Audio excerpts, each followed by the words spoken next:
saw down there, this is part of the reactor compartment ventilation to exchange air.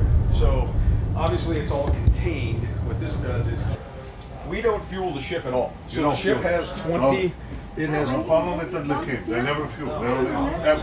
So the ship has 23 years worth of uranium. We do take fuel for the aircraft each day, but for the ship is refueled in the middle of its service life. So let's take a look at our aircraft carrier. And it's very beautiful. Wow. Haifa. Very, So very beautiful.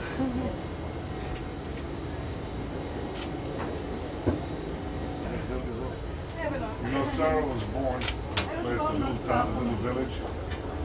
First day to legalize marijuana. These are the Hornets stack.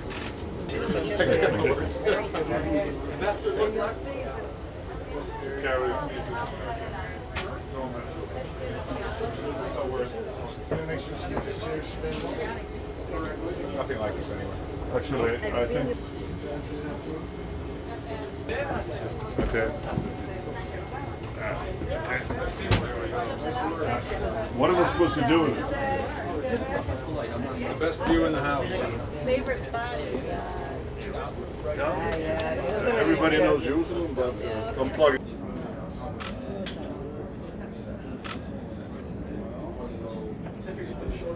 Anytime you come to the ship, you obviously have to have a coin from the ship, my coin, and then you have to have the strike group.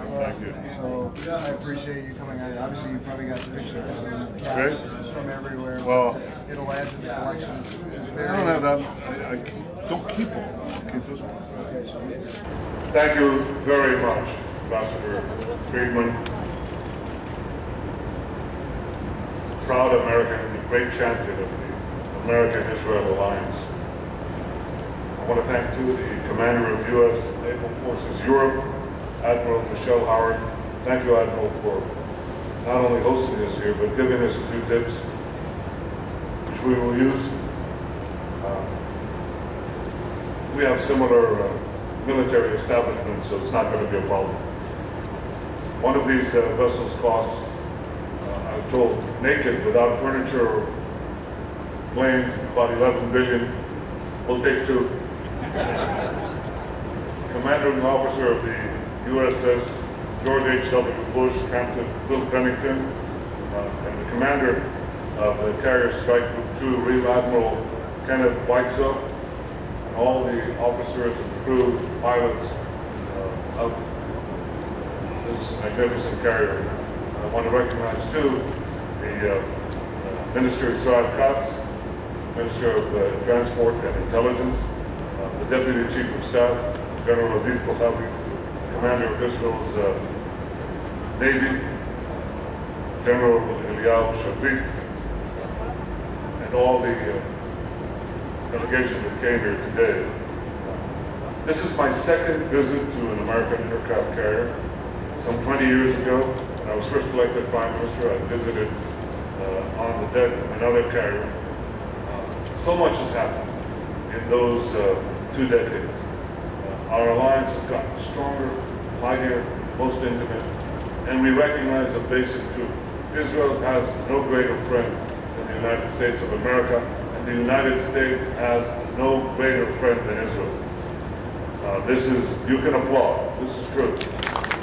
Mayor of Haifa, whom I recognize too, you know how true that is. Now we stand on the deck of the mighty aircraft carrier of the United States of America. And a few miles here, across the sea, is another mighty aircraft carrier of our common civilization. It's called the State of Israel.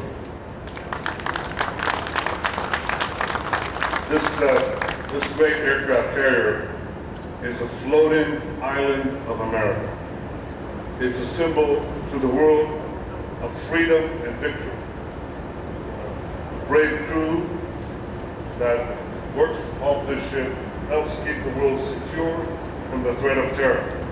This carrier has served as a base for airstrikes against the Islamic State, and the war against ISIS should be seen for what it is, a clash between good and evil. And every sailor on on this ship should be immensely proud that you are serving good. Your families should be proud of you. American people should be proud of you. I know that they are.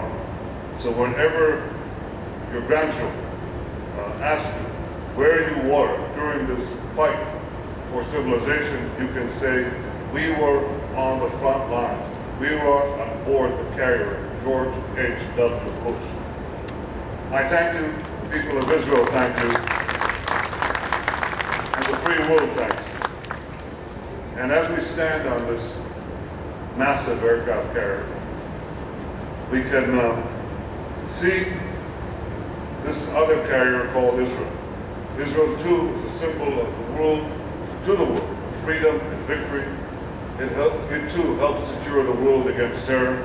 It too is on the front line on the battle between civilization and darkness. Israel and America share the same values and the same vision. Our strength derives from our democracies, our diversity, and our dedication to individual liberty. We are both peace-loving people, but we recognize that sometimes we need to fight those enemies of peace, those who want to chop the head off our common society. We recognize that to secure peace and maintain peace, we must be able to defend ourselves. This is what we do together. Tomorrow you will celebrate America's 241st Independence Day. Israel, your closest ally in this region and beyond, will celebrate with you. In this spirit of solidarity, I welcome you to Israel, a carrier of American ideals in a sea of despotism.